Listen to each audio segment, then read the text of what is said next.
में बनी है और मुझे लगता है बस्ती के ही लोगों ने उसमें काम किया है। अच्छी फिल्म है। जिसको बनाया है हमारे एक मित्र हैं Sanjay Srivastava ji. Shining star production के नाम से उस बैनर पे वो फिल्म बनी है। उसके डीओपी हैं प्रमोद श्रीवास्तव जी, डायरेक्टर भी वही हैं। और प्रमोद श्रीवास्तव जी बहुत मजे हुए कैमरामैन हैं, डायरेक्टर हैं। बहुत उम्मीदें हैं उनसे, आगे भी उनके साथ मैं काम कर रहा हूँ। मैं दर्शकों से कहना चाहूँगा कि ये तिरताब बहुत जल्द आने वाली है और आप लोग ज़रूर देखिएगा इस फिल्म को। नहीं, मुझसे कह रहा है अरे यार आकाश तुम तो इतने अच्छे आर्टिस्ट हो, सुबह सुबह मैंने तुम्हें इतना डांट दिया। यार मैं सारी बोलता हूँ इसके लिए। और उन्होंने सारी बोला। मैंने कहा सर इसकी ज़रूरत नहीं है, आप बड़े हैं, गुरु हैं, आपने डांटा तो मुझको बुरा नहीं लगा, वो आपका आशीर्वाद था मेरे लिए। तो कार चोरी चोरा नाम है इस फिल्म का। उसके डायरेक्टर हमारे भानु अभीक जी हैं। और ये बहुत ही बड़ी फिल्म है, ऐतिहासिक फिल्म है। 1922 में ये घटना हुई थी, जो 100 साल बाद इस पे फिल्म बनाई गई है।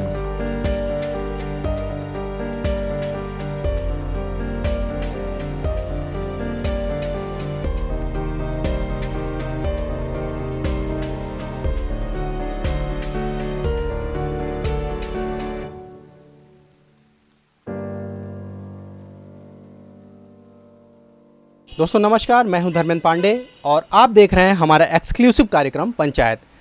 आज विश्व रंगमंच दिवस है और रंगमंच की बात हो और बस्ती जनपद में बाल मुकुंद आकाश जी की बात ना हो तो ये बेईमानी हो जाएगी।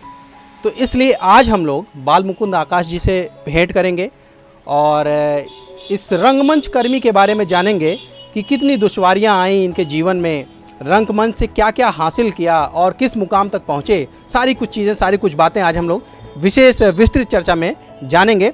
तो आइए हम शुरू करते हैं। स्वागत करते हैं अपने चैनल पे आकाश जी का। सर बहुत बहुत स्वागत है हमारे चैनल पे आपका। धर्मेंद्र जी आपको सबसे पहले धन्यवाद कि आपने मुझे इस लायक समझा और आपने अपने पंचायत के लिए मुझे चुना। धन्यवाद इसके लिए। और पंचायत के सभी श्रोता दर्शक जो भी हैं, मैं उनको अपने दिल से धन्यवाद देता हूं, हार्दिक धन्यवाद देता हूं। बहुत बहुत धन्यवाद आप लोगों को। तो सर सबसे पहले हम ये जानना चाहेंगे, अपने दर्शकों को ये बताना चाहेंगे, रंगमंच से कैसे जुड़ाव आपका हुआ? क्या वो उम्र आपकी थी जब आप इस फील्ड में, इस रंगमंच पे आप उतर गए और अपनी प्रतिभा को वहाँ पे आप जो है निरंतर साबित करते आए हैं? क्या वो उम्र थी जब आप इसमें आए? धर्मेंद्र जी आपने बहुत अच्छा सवाल किया है। एक्चुअल में जब हम कोई विधा शुरू करते हैं तो वो हमें एक जीवन देता है, और जहाँ से हमारा जीवन शुरू होता है इस विधा में, ऐसी विधा में, वो एक अहम समय होता है, अहम पहलू होता है। तो मैं बताता हूँ कि मैंने कब शुरू किया। मुझे लगता है कि रंगमंच शुरू किए हुए मुझे लगभग 31 साल हो गए। 31 साल जी। सबसे पहले हमारे शहर में एक आर्य समाज मंदिर है जहाँ हम लोग जाते थे व्यायाम वगैरह करने। तो जी गांधीनगर में है वो। वहाँ एक हमारे मित्र विकास कुमार जी आए जो रंगमंच से पहले से जुड़े हुए थे। उन्होंने कहा कि चलो हम लोग मिलके एक प्ले करते हैं। तो इच्छा तो थी मेरी भी। एक्चुअल में बहुत पहले, प्ले के पहले मैं डांस वगैरह करता था, अच्छा करता था। काफ़ी समय तक मैंने डांस वगैरह किया है, खासी चर्चा भी रहती रही मेरे डांस की। तो अंदर से इच्छा तो थी कि चलो यार कुछ अलग करते हैं।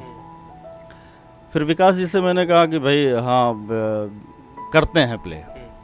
तो नए लोगों को उन्होंने जोड़ा। मेरा भी पहला प्ले था। प्ले का नाम था हिंदुस्तान मर रहा है। जो एक आम इंसान की कहानी थी उसमें, वो समय था पहले प्ले का। और उसमें मैंने चापलूस हवलदार की भूमिका की थी, जो लोगों को काफ़ी पसंद आया। अच्छा तब लगा कि जब मंच पे ही दर्शक ताली और गाली देता है। आपकी सफलता वही है कि आपने जो कैरेक्टर किया है दर्शक वही फाइनल कर देता है, उसकी सराहना और आलोचना दोनों वहीं इनाम आपको वही मिलता है। तो ये मेरे साथ हुआ, लोगों ने तारीफ़ किया। फिर उसके बाद से फिर ये सिलसिला शुरू हो गया, चलता रहा, अनवरत चल रहा है। फिर काफ़ी समय के बाद मुझे एक हमारे मित्र ओम प्रकाश राज जी हैं मतलब नहीं रहे वो, भाई हमारे अच्छे मित्रों में से हैं जो अब नहीं है हमारे बीच। उन्होंने मुझे इप्टा से जोड़ा, भारतीय जननाट्य संघ से उन्होंने हमें जोड़ा। उनको लगा, उन्होंने प्ले मेरा देखा तो लगा कि यार इस बंदे के अंदर कुछ है, इसको जोड़ा जा सकता है इप्टा में, चूँकि इप्टा बहुत बड़ी संस्था है। तो उन्होंने इप्टा में प्ले का मतलब करने का मौका दिया। और आपको बताऊं धर्मेंद्र जी, जब मैंने शुरू किया इप्टा में तो मुझे नहीं लगता कि मैंने कोई छोटा कैरेक्टर किया उसमें। वैसे कैरेक्टर कोई छोटा बड़ा नहीं होता है, लेकिन जो भी मैंने किया वो सारे लीड कैरेक्टर किए मैंने, मुख्य भूमिका में जी मुख्य भूमिका मैंने की है, और सैकड़ों प्ले मैंने किए हैं। अच्छा, कभी मन में ऐसा भी नहीं था कि ये प्ले कर रहा हूँ तो चलो फिल्में करता हूँ, ऐसा कुछ था ही नहीं मन में। लेकिन बस आप लोगों का प्यार, स्नेह, मुझे फिल्मों की तरफ जाने का अवसर प्राप्त हुआ और आज मैंने कई फिल्में की हैं। हम उस पर भी आएंगे कि फिल्में आपने कौन कौन सी की हैं, लेकिन इससे पहले हम अपने दर्शकों को ये भी बताना चाहेंगे आपके माध्यम से कि जब एक व्यक्ति अकेले निकलता है तो रास्ता हमेशा सीधा और सपाट नहीं मिलता है, रास्ते हमेशा आड़े तिरछे मिलते हैं और तमाम कठिनाइयाँ, तमाम दुश्वारियाँ आती हैं। तो आपकी लाइफ में कभी कुछ ऐसा हुआ कि जिसको याद करके आज भी आपकी आंखें जो हैं वो गीली हो जाती हैं? हाँ, ऐसा भाई कलाकारों के जीवन में बहुत सारी चीज़ें होती हैं। ये एक इंसान बन जाना तो एक अलग विधा होती है। चलिए ठीक है, हमने कुछ अच्छे कर्म किए तो एक अच्छे इंसान के रूप में हमारी पहचान हो जाती है। लेकिन एक अच्छे इंसान होके एक कलाकार बनना, ये जो रास्ता होता है बड़ा टेढ़ा सा होता है। चूँकि हम एक अच्छी पढ़ाई करके IAS PCS तो आसानी से बन जाते हैं, स्ट्रगल तो है वहाँ, लेकिन हम बन जाते हैं। लेकिन एक अच्छा कलाकार बनना बहुत ही जद्दोजहद भरा होता है, चूँकि हमें क्या क्या झेलना पड़ता है। अब मैं बताऊँ आपको, जब मैं रंगमंच से जुड़ा और प्ले में जब रिहर्सल करता था, चूँकि मेरे परिवार का मैं पहला व्यक्ति था जिसका रुझान इधर था अभिनय की तरफ। मेरे परिवार में कोई नहीं था ऐसा जो अभिनय से कभी जुड़ा रहा हो। तो माँ बाप का बड़ा मतलब ताना सुनना पड़ता था, क्या कर रहा है, हाँ क्या कर रहा है जो है ये। एक्चुअल में जब हम लोग रिहर्सल करते थे तो रिहर्सल भाई शाम में लोग इकट्ठे होते थे और देर रात 11 बजे तक, हम 12 बजे तक हम लोग रिहर्सल करते थे। और 12 बजे जब रिहर्सल करके पैदल जब मैं घर जाया करता था तो रास्ते में कुत्ते भौंक रहे हैं, डर लगता था कहीं काट ना ले, है ना। तो ये सारी चीज़ें थी। उसके बाद जब घर पहुंचते थे तो माँ बाप की डांट कि कहाँ थे, कहाँ घूम रहे थे इतनी रात को, अच्छा ठीक है कल आना तो बताऊंगा तुमको। तो तमाम चीज़ें ऐसी थीं। और कभी कभी तो भाई रिहर्सल हम लोग करते रहे, चाय मिला नहीं मिला, खाना उस दिन खाए हैं नहीं खाए हैं, लेकिन कैरेक्टर में जान डालना है। एक धुन सवार है। जी, धुन सवार था कि कुछ अलग करना है, समाज में एक अलग पहचान देनी है। तो चलता रहा, काफ़ी संघर्ष किया। आपको बताऊं धर्मेंद्र जी, प्ले हम लोग ऐसे विषम परिस्थितियों में करते रहे, ना हमारे पास मंच होता था, ना माइक होता था, ना और कोई व्यवस्था होती थी, संसाधन नहीं था। किसी तरीके से हम लोग मंच की व्यवस्था करते थे, खुद उस पर दरी बिछाते थे, कुर्सियां लगाते थे, झाड़ू लगाते थे, कुर्सियों को पोंछते थे, है ना। तो दर्शक इकट्ठे होते थे तो फिर प्ले भी करना है, कैरेक्टर भी करना है, तो तमाम ऐसे जद्दोजहद चले। और मुझे लगता है कि एक कलाकार जो होता है वो भले इस्टेब्लिश हो जाए, लेकिन किसी कैरेक्टर को जीवंत करने के लिए हमेशा वो जद्दोजहद ही करता है, स्ट्रगल उसका अनवरत चलता रहता है। कोई भी कलाकार ये नहीं कह सकता कि हम संपूर्ण हो गए हैं, हमने सब सीख लिया है। ऐसी विधा ये है ही नहीं है। हम अक्सर ये भी देखते हैं कि जब हम किसी चीज़ को सीखने के चरण में रहते हैं, एक प्रोसेस चल रहा होता है और कहीं से हमारा बाहरी सपोर्ट नहीं रहता है, जेबें हमारी खाली रहती हैं, तो बड़ी मायूसी सी होती होगी, आर्थिक समस्या है, कैसे इससे निकलेंगे। तो लाइफ में कभी ये महसूस हुआ कि आर्थिक रूप से परेशानी चल रही है और क्यों ना कुछ रोज़गार पकड़ लें, ये ड्रामा और नाटक में क्या रखा है? हाँ हाँ, ऐसा भी हुआ है हमारे साथ। एक्चुअल में जब मैंने प्ले शुरू किया है तो बेरोजगार था मैं, तो घर से पैसे भी कम मिलते थे नहीं मिलते थे, ये अलग मैटर था। लेकिन अक्सर जेब खाली ही रहती थी, लेकिन जुनून जो था वो चरम पे था कि करना है। जी, जुनून से जेबें भरी थी। और कहा जाए कि ईश्वर का बहुत कृपा रहा मेरे ऊपर, उनकी बड़ी दया रही कि मुझे अच्छे लोग मिलते गए जिनसे मैंने बहुत कुछ सीखा, अभिनय की बारीकियां सीखी, वैसे आज भी सीख रहा हूँ, अनवरत सीख रहा हूँ। तो कभी कभी जैसे आप आर्थिक अभाव से जूझ रहे होते हैं ना, तो ये विषम परिस्थिति होती है। विषम परिस्थिति का मतलब ये कि जेब में एक पैसा नहीं है, कंगाल हूँ और एक राजा का कैरेक्टर करना है। कैसे हो पाएगा, कैसे निभेगा? अब उस कैरेक्टर, राजा का कैरेक्टर करना, एक बादशाह का कैरेक्टर करना है, तो वो फीलिंग कहाँ से आएगी? उस फीलिंग को पैदा करने के लिए खाली जेब लिए हुए जब कोई आदमी कैरेक्टर करता है, उस कैरेक्टर को जीवंत करता, तो आप अंदाजा लगा सकते हैं कि कितनी जद्दोजहद होती होगी मन में, शारीरिक रूप से, मानसिक रूप से, आर्थिक रूप से अपने आप को कितने अच्छे तरीके से वो तैयार करता होगा। यार भिखारी तो हूँ लेकिन मुझे राजा लगना है, वो फीलिंग आनी चाहिए। तो ऐसा तो मैंने बहुत झेला है इस जद्दोजहद को। कौन कौन से ऐसे नाटक हैं जो प्रमुख रूप से आप जो है रंगमंच पे, जो मंच पे आप निभाते आए हैं, और व्यक्तिगत रूप से आपको कौन सा नाटक ज़्यादा पसंद आता है? एक्चुअल में धर्मेंद्र जी, नाटक तो मैंने बहुत सारे किए हैं।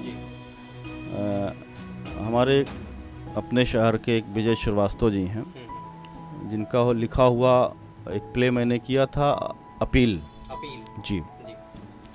मुझको देख के उन्होंने वो विलेन का जो एक सामंत होता है उसमें, उसका कैरेक्टर मुझे देख के उन्होंने लिखा था। और उन्होंने कहा कि बालमुकुंद जी, ये कैरेक्टर आप ही करोगे, चाहे जब करो। इत्तफाकन उस प्ले को हम लोग 3 साल नहीं कर पाए। उन्होंने 3 साल तक मेरा इंतज़ार किया जी, और मैंने उस कैरेक्टर को किया। और वो अच्छी बात तो ये थी, उस प्ले में मैंने डबल रोल किया था। एक सामंत का कैरेक्टर जो मुख्य विलन होता है उसका, और एक कसाई का कैरेक्टर था।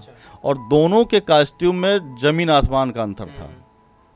एक कसाई लुंगी पहने और बाकी और ये सब लिए होता है, और एक दूसरे सीन में एक सामंत अच्छा सा सूट पहने, माला वाला टांगे, ये वो सब। तो ये थोड़ा सा डिफरेंट टाइप का ये था कि चूंकि टाइमिंग हमारे पास कम थी कॉस्ट्यूम चेंज करने की, लेकिन मैंने किया और लोगों ने सराहना भी उसकी की।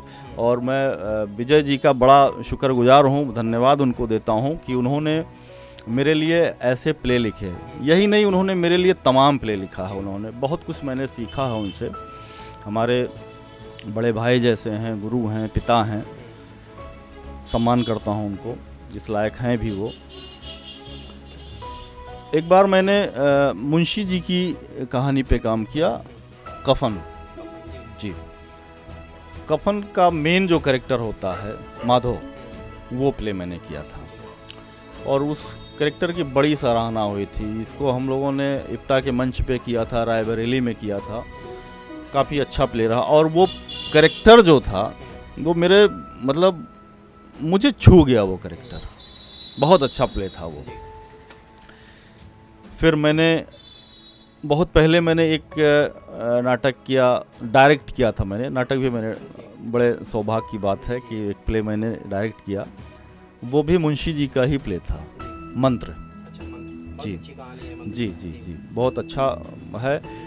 मंत्र में एक बुढ़े का कैरेक्टर होता है, भगत का, जो मेन कैरेक्टर होता है।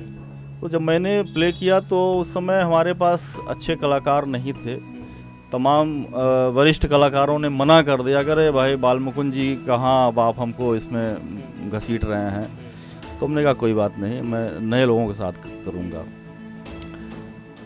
तो मैंने वो जो भगत का कैरेक्टर था, मैंने 20-21 साल के बच्चे से करवाया था। अच्छा जी।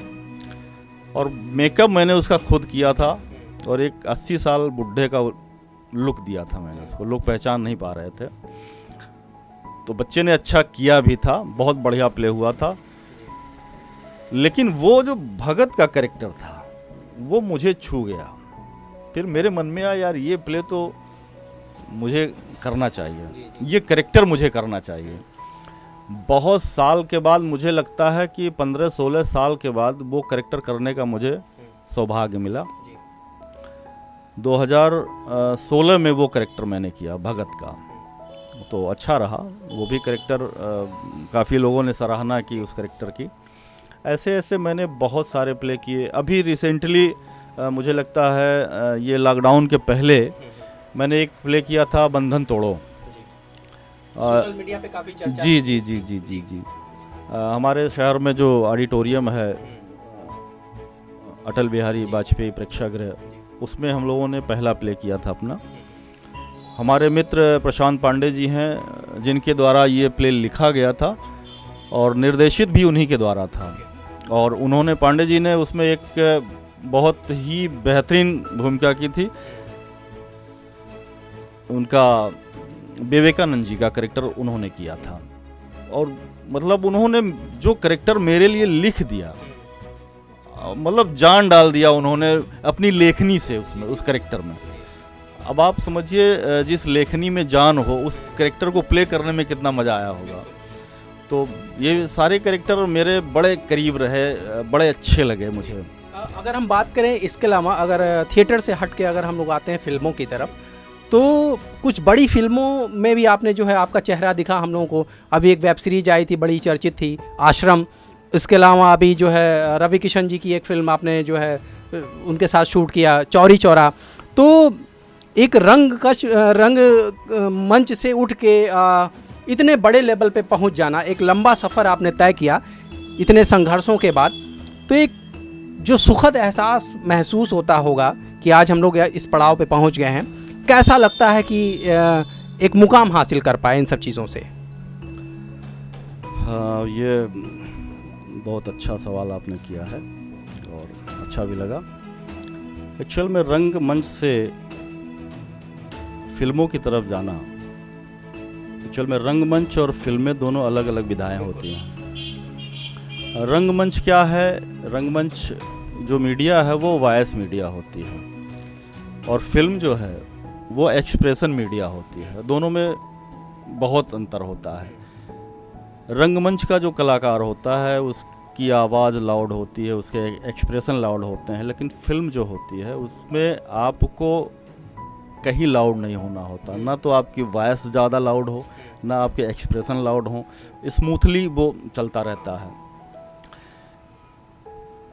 मुझे लगता है कि अगर मुझे फिल्मों में जाने का सौभाग्य प्राप्त हुआ तो ये रंगमंच की ही देन रही, और हमारे दर्शकों का प्यार रहा, आप छोटे भाइयों का आशीर्वाद रहा कि मुझे फिल्मों में जाने का अवसर प्राप्त हुआ। शुरुआत में मैंने 2002 के आसपास एक फिल्म किया था, पिपरवा पर के बरम। जी, बस्ती में शूट हुई थी और काफ़ी चर्चित फिल्म रही उस समय की। उसके पहले मैंने एक सीरियल किया था, अपने ही पराये। मुझे लगता है वो सीरियल मैंने 2000 में किया था। सीरियल के कैरेक्टर को देख के लोगों ने डिसाइड किया कि नहीं, बालमुकुंद जी को ये पिपरवा पर के बरम में कास्ट किया जाना चाहिए। क्योंकि कैरेक्टर तो बहुत बड़ा नहीं मुझे मिला था, लेकिन छोटा कैरेक्टर था। छोटे कैरेक्टर से भी मेरी बड़ी पहचान हुई। उसके बाद फिर मेरी फिल्म बनी माटी हमरे गांव की, जिसमें मुझे मेन विलन का करेक्टर करने का सौभाग्य। बड़ी अच्छी मूवी थी वो। जी जी जी सीरीज के बैनर पे शायद वो जी चलती जी रही है। जी जी जी। और हम लोग देखते हैं कि अमूमन वो फिल्म गाहे बगाहे जो हाँ देखी हाँ जाती जी जी जी, डीडी बिहार से आती रहती है वो। तो ऐसे चलता रहा, फिर कई भोजपुरी फिल्में मैंने की। अच्छा हुआ क्या, शुरू तो मैंने किया समय से, लेकिन बीच में किन्हीं परिस्थितियों के कारण मेरा 8-9 साल ब्रेक हो गया। तो 8-9 साल मैंने कोई काम नहीं किया, अच्छा। रंगमंच करता रहा, जुड़ा रहा मैं फिल्मों अभिनय, से दूर हो गए। फिल्मों से दूर हो गया।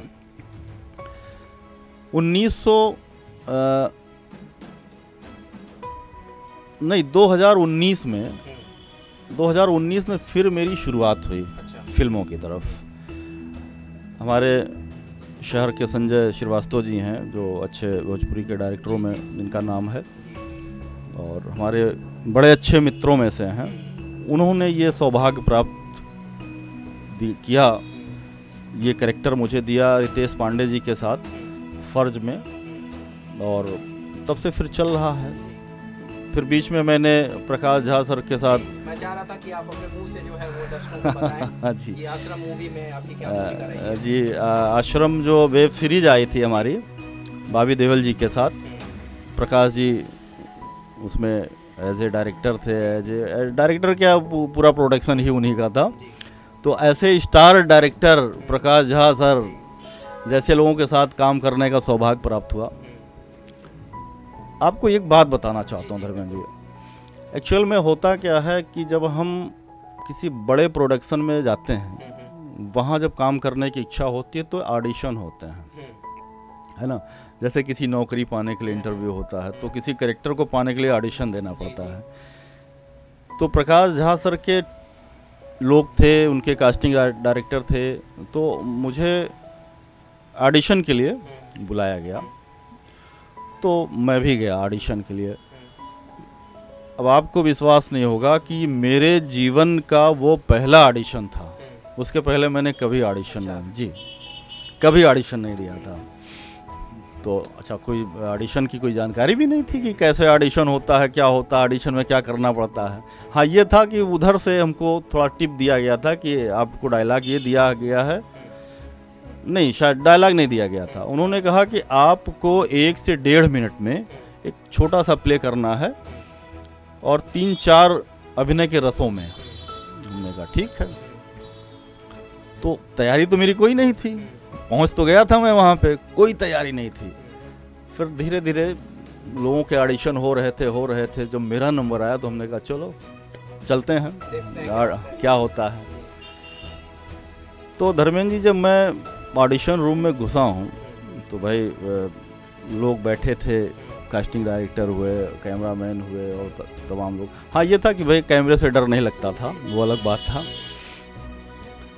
तो मैंने बोल दिया वहाँ जाके, हमने कहा सर मेरे जीवन का ये पहला ऑडिशन है, इसके पहले मैंने कभी ऑडिशन नहीं दिया है। तो लोगों ने कहा कोई बात नहीं, करिए देखते हैं। और किया मैंने। मुझे लगता है 4-5 शेडो में मैंने उस कैरेक्टर को प्ले किया और ऑडिशन को ही मैंने टारगेट किया। अच्छा। ऑडिशन को ही मैंने अपना ऑडिशन बनाया। अच्छा। और काफ़ी अच्छा रहा ऑडिशन मेरा। और फाइनली वो फिल्म मिल गई। जी, उसमें मुझे एक प्रोफेसर का कैरेक्टर उन लोगों ने फाइनल किया और मैंने किया भी। और बहुत अच्छा लगा कि प्रकाश जी, मतलब अब क्या बोलूं, मतलब शब्द नहीं मिल रहे हैं। प्रकाश जी जैसे लोगों के साथ काम करना सपना सच होने जैसा होता है। मैं ये कहूँ कि आप हमारे जनपद के हैं, इसलिए हम लोग खुद भी गौरवान्वित महसूस करते हैं कि आप इस लेवल पे इस तरह की एक्टिंग करते हैं और बड़े बैनर पे काम कर पाए।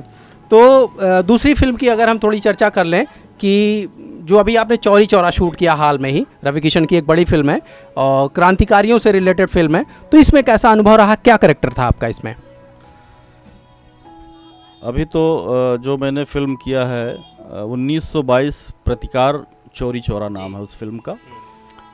उसके डायरेक्टर हमारे भानु अभीक जी हैं और ये बहुत ही बड़ी फिल्म है, ऐतिहासिक फिल्म है। 1922 में ये घटना हुई थी जो 100 साल बाद इस पे फिल्म बनाई गई है। और मुझे लगता है इस फिल्म में 144-45 कलाकारों ने काम किया है। अच्छा। बहुत बड़ी फिल्म है और ये फिल्म लगभग 50 दिनों के शेड्यूल में कंप्लीट हुई है। अलग अलग गोरखपुर के अलग अलग जगहों पे जाके शूट हुआ है ये फिल्म, जिसमें मुझे भानु सर ने एक गूंगे का कैरेक्टर दिया था, जो एक टिपिकल कैरेक्टर था। डायलॉग डायलॉग बोल देना ये अलग विधा हो जाती है, और बगैर कुछ बोले आप अपनी बात कह ले जाएं, बहुत बड़ी बात। तो ये थोड़ा टिपिकल होता है। तो उन्होंने विश्वास किया मेरे ऊपर और मैंने उस कैरेक्टर को प्ले किया। जबकि एक छोटी उस प्ले मतलब कैरेक्टर को प्ले करने के पहले मेरी एक थोड़ी सी मेरे साथ घटना भी हो गई। एक्चुअल में कॉल टाइम मुझे मिला था 4 बजे का, भोर में, ठंडक में शूट हो रही थी यह फिल्म। अच्छा, चूँकि आदत थोड़ी सी ख़राब है कि टाइम के पहले पहुंच जाना सेट पे, तो मैं समय के पहले पहुंच गया ऑन सेट। फिर डायरेक्टर सर आए, मैंने उनसे कुछ पूछ लिया ऐसे ही, हो सकता है मेरी गलती रही हो, भाई वो सीनियर हैं, बड़े हैं, गुरु हैं। तो कुछ बात को लेके उन्होंने मुझे बहुत डांटा। अच्छा। है ना, बहुत डांटा। मतलब अब मैं अगर कोई नया आर्टिस्ट होता तो मुझे लगता या तो वो रोने लगता या तो छोड़ के चला आता वहाँ से। तो मुझे लगा कि भाई अगर ये डांट रहे हैं तो कहीं ना कहीं मेरी गलती है, तो मैंने एक्सेप्ट किया उसको। फिर मैंने सारी बोला उनको। फिर जब मैंने उस कैरेक्टर को प्ले किया, चूँकि अभीक जी ने मेरे साथ कभी काम नहीं किया था, उनको मेरे बारे में जानकारी नहीं थी। हाँ, उनको ये पता था कि मैं थिएटर करता हूँ। जब मैंने उस कैरेक्टर को प्ले किया वहाँ, तो अभीक जी मतलब आवाक रह गए, अरे ऐसे कैसे? जो बंदा 2 घंटा पहले मुझसे इतना नाराज रहा हो, मुझे इतना डांटा हो, वो बंदा वो सीन खत्म होने के बाद अपने पूरी यूनिट के सामने मुझसे कह रहा है, अरे यार आकाश, तुम तो इतने अच्छे आर्टिस्ट हो, सुबह सुबह मैंने तुम्हें इतना डांट दिया, यार मैं सारी बोलता हूँ इसके लिए। और उन्हें सारी बोला। मैंने कहा सर इसकी ज़रूरत नहीं है, आप बड़े हैं, गुरु हैं, आपने डांटा तो मुझको बुरा नहीं लगा, वो आपका आशीर्वाद था मेरे लिए। तो बाकी तो चौरी चौरा आप देखेंगे, फिल्म आने वाली है, जल्दी ही आएगी। और उसमें रवि किशन जी मुख्य भूमिका में हैं, भगवान अहिर का कैरेक्टर है उनका। बहुत अच्छी फिल्म बनी है और मुझे लगता है कि अभी जो हम लोगों ने द कश्मीर फाइल देखा है फिल्म, उससे कमतर नहीं होगी वो फिल्म जी। तो ढेर सारी शुभकामनाएं आपकी आने वाली सभी फिल्मों के लिए, और हम उम्मीद करते हैं कि इन खट्टी मीठी यादों के साथ जो है आप जिस पड़ाव पे पहुंच चुके हैं, ये पड़ाव और ही ज़्यादा वृहद होता जाए। आप निरंतर प्रगतिशील रहें और इसी तरह की फिल्में हम लोगों को दिखाते रहें, बनाते रहें। और हम चाहते हैं कि चलते चलते आज का जो युवा वर्ग है, जो थिएटर से जुड़ा है, जो फिल्मों से जुड़ा है, उसके लिए कुछ ऐसा संदेश जो उसको उसके जीवन में एक सकारात्मक भूमिका निभा पाए आपके द्वारा। हाँ, सबसे पहले तो मैं अपने नए कलाकार साथियों से जो मतलब अभिनय की फील्ड में आना चाहते हैं, उनसे एक बात कहना चाहता हूँ। देखिए, जब हमें कोई नौकरी चाहिए होती है, जब हम सर्विस में जाते हैं तो हम उसकी तैयारी करते हैं। काखा गाघा से शुरू करते हैं पढ़ना, ककहरे को सीखते हैं, और सीखते सीखते ककहरे को सीखते सीखते हम शब्द बनाते हैं, शब्दों से आगे बढ़ते बढ़ते वाक्य बनाते हैं। ऐसे अनवरत हमारी सीखने की प्रक्रिया चलती रहती है। तो मैं अपने नौजवान साथियों से ये कहना चाहूँगा कि अभिनय भी एक विधा ऐसी है जिसमें संन्यास की ज़रूरत होती है, तपस्या की ज़रूरत होती है। और अभिनय एक साधना है जिसको अनवरत सीखने की ज़रूरत होती है। पेट से कोई कलाकार नहीं पैदा होता। यह है कि कुछ लोगों के अंदर भगवान ने दिया होता है जिसको आपको तराशना होता है, और उस तराशने के लिए गुरु की ज़रूरत होती है ना। गुरु आपके अंदर अच्छाइयों बुराइयों को पहचानता है, वो पहचान के सही रास्ते पे आपको ले जाता है। वो बारीकियां बताता है कि बेटा ऐसे चलना है, इस रास्ते से चलना है, फिर मंजिल मिलेगी। तो अभिनय वो चीज़ है जहां आपको अगर अभिनय ज्वाइन करना है, अभिनय में जाना है, आगे बहुत कुछ करना है, तो सबसे पहले सीखना चाहिए। हाँ, हम अगर इस लायक हों कि हम किसी बड़े इंडस्ट्री में जाने से पहले किसी बड़े इंस्टीट्यूट में ट्रेनिंग ले सकें, BNA हुआ आपका, NSD हुआ, या तमाम प्राइवेट ऐसे संस्थान हैं जहां से आपको ट्रेनिंग दी जाती है। अगर आपकी पहुंच इन लोगों तक नहीं है तो आप अपने शहर में, आप जहां से भी हों, देखिए वहां रंगमंच है कि नहीं है। अगर रंगमंच है तो बहुत अच्छी बात है, बहुत बड़ा अवसर है आपके लिए। आप उससे जुड़िए और वहाँ से अभिनय सीखिए। आपके जो लोग वहाँ सीनियर मिलेंगे उनसे सीखिए अभिनय। रंगमंच ही एक ऐसी विधा है जहाँ से आप अभिनय की बारीकियों को सीख सकते हैं, अनवरत सीख सकते हैं। फिर तो खुला आसमान है, आप उड़िए पंख लगा के। तो भैया अब इस एपिसोड को हम लोग जो है बाइंड अप करेंगे, क्योंकि आपके पास भी समय का अभाव है और ढेर सारा समय हमको देने के लिए, हमारे चैनल को देने के लिए, हमारे दर्शकों